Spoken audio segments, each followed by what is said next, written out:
Hello friends, welcome to my channel. आज की video में हम देख रहे हैं nursing care plan for child with psychiatric disorder. तो ये एनसीपी है साइकेट्रिक नर्सिंग का, लेकिन ये चाइल्ड का एनसीपी है, बच्चों का एनसीपी है। अडल्ट वाले एनसीपीज़ मैंने पहले आपके साथ शेयर कर दिए हैं और उसका जो डायग्नोसिस है पेशेंट का हमारे, वो है डिप्रेशन एंड एंग्जाइटी डिसऑर्डर। तो इसमें सबसे पहले पेशेंट का डेमोग्राफिक डाटा लिखा गया है।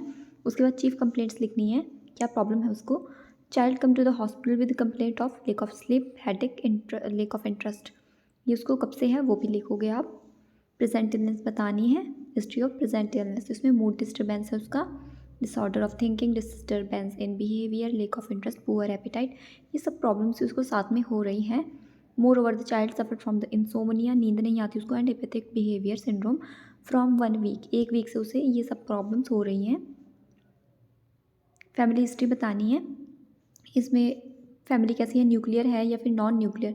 यानी कि फैमिली न्यूक्लियर जो छोटी फैमिली होती है, मम्मी पापा बच्चे, और जॉइंट फैमिली जिसमें दादा दादी भी होते हैं, ताया चाचा, तो जॉइंट फैमिली लिख सकते हो। न्यूक्लियर फैमिली जैसे भी पेशेंट की फैमिली है वैसे लिखना है।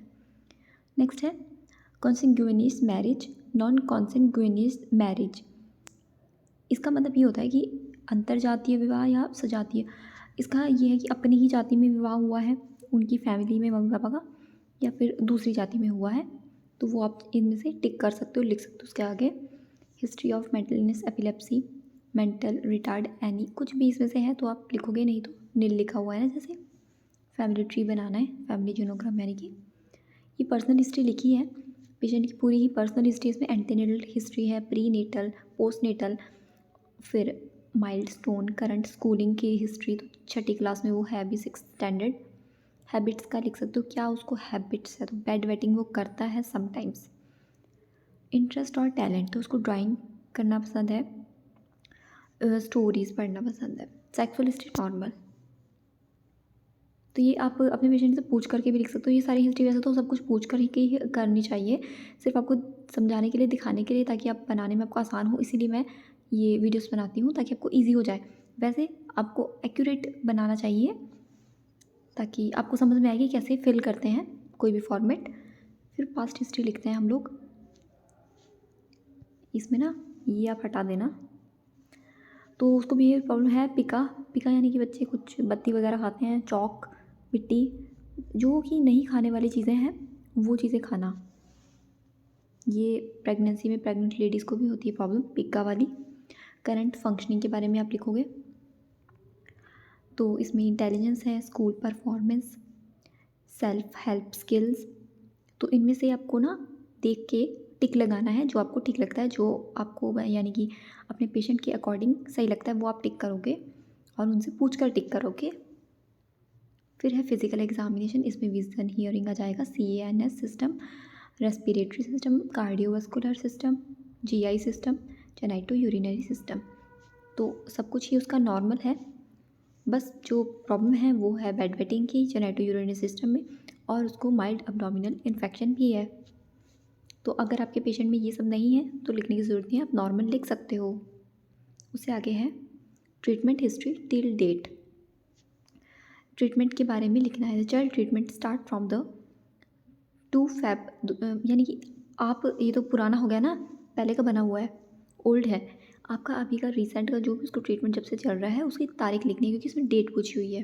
फिर आप मेंटल स्टेटस एग्जामिनेशन लिखोगे। इसमें अटेंशन एंड कंसंट्रेशन आ जाएगा सबसे पहले, उसके बाद एक्टिविटी देखना है।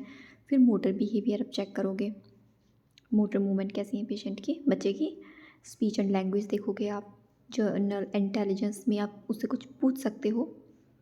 फिर आ जाता है अपना mood and affect, thought process देखोगे, परसेप्शन देखोगे, परसीव करने में कोई प्रॉब्लम तो नहीं है। समरी लिख देनी है लास्ट में। तो यहाँ पर लिखा हुआ ये आप देख सकते हो। यानी कि इस पूरे फॉर्मेट में ना, ये जो RC वनी की मेंटल हेल्थ रिकॉर्ड बुक है, इसमें ना डायग्नोसिस का वो नहीं बना हुआ, जैसे ये लिखे हुए हैं ना हेडिंग, इस वाले में है नहीं वो हेडिंग। तो यहाँ पर लिखा हुआ है कि जो चाइल्ड है वो he is suffered from depression and anxiety disorder. यहाँ पे जो है वो डायग्नोस लिखा हुआ है। उसके बाद हम नर्सिंग मैनेजमेंट करते हैं, जिसमें कि असेसमेंट आपको पता है सबसे पहले असेसमेंट होता है। उसमें 2 डाटा हम लिखते हैं असेसमेंट में, ऑब्जेक्टिव डाटा और सब्जेक्टिव डाटा। ऑब्जेक्टिव डाटा हम लोगों का होता है काम, हम लोग ऑब्जर्व करते हैं, चेक करते हैं, असेसमेंट करते हैं। और जो सब्जेक्टिव डाटा है वो पेशेंट ही कंप्लेंट करता है या फिर उसकी मदर या पेरेंट्स कंप्लेंट करते हैं, जो भी उसके रिलेटिव्स हैं। तो ये डाटा लिखा हुआ है इसमें कि भाई उसको स्लर स्पीच हो रही है, पुअर कंसंट्रेशन है, लेक ऑफ स्लीप है, और उसकी मदर कंप्लेंट करी कि इंसोम्निया भी है, इसको नींद नहीं आती है, पुअर टॉक है, पुअर मूवमेंट है। नर्सिंग डायग्नोसिस देखिए, पहला जो डायग्नोस है उसकी कंडीशन के अकॉर्डिंग वो है altered thought process as evidence by perceptual disturbance like hallucination, delusion, loss of balance of mind. Thought process का अल्टर्ड है। इम्पेयर्ड वर्बल कम्युनिकेशन का दूसरा डायग्नोस है related to disorder of thinking process and poor judgement. Self care deficit related to cognitive impairment and perceptual disturbance.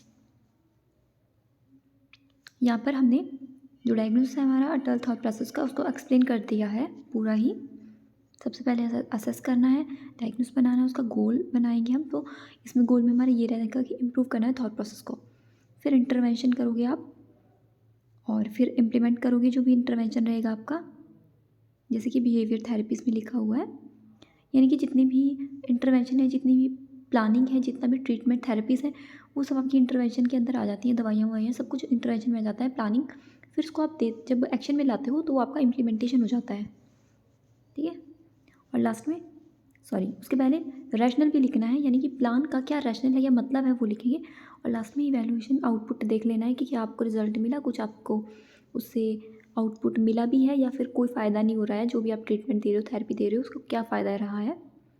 उसी तरह से next diagnosis हम लिखेंगे पूरा। इम्पेयर्ड वर्बल कम्युनिकेशन का हो गया ये, तो ये लिखना है।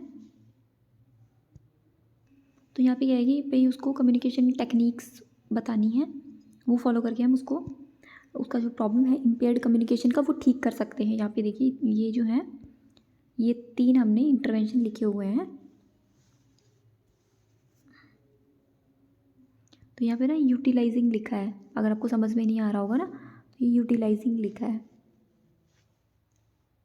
क्योंकि राइटिंग में काफ़ी प्रॉब्लम रहती है, तो इसलिए मैं आपको बता रही हूँ। फिर है मेडिसिन्स, जो मेडिसिन उसको दे रहे हैं, जैसे कि डायज़ेपाम, जो कि एक सिडेटिव ड्रग है, सिडेटिव हिप्नोटिक एंग्जाइटी के अंदर ही आती है, ये एंटीसाइकोटिक है। हेलोपेरिडोल, क्लोरप्रोमाजिन भी एंटीसाइकोटिक है। तो ये मेडिसिन उसकी दी जा रही हैं। उसके बाद हेल्थ एजुकेशन लिखोगे तो बहुत ही छोटा सा यहाँ पे बना हुआ है, तो हेल्थ एजुकेशन इतना ही इसमें आ पाया, आप और भी ऐड कर सकते हो। लास्ट में टॉपिक को कंक्लूड कर देना है। तो ये इतना सा ये एनसीपी है, आपको इसे बनाने में हेल्प होगी अपना एनसीपी। वीडियो कैसी लगी कमेंट करके ज़रूर बताना दोस्तों, और अपने फ्रेंड्स के साथ शेयर कर देना ताकि उनकी भी हेल्प हो जाए। Thank you. और हाँ, डिस्क्रिप्शन बॉक्स में आपको और भी वीडियोज़ का लिंक मिल जाएगा। Thank you.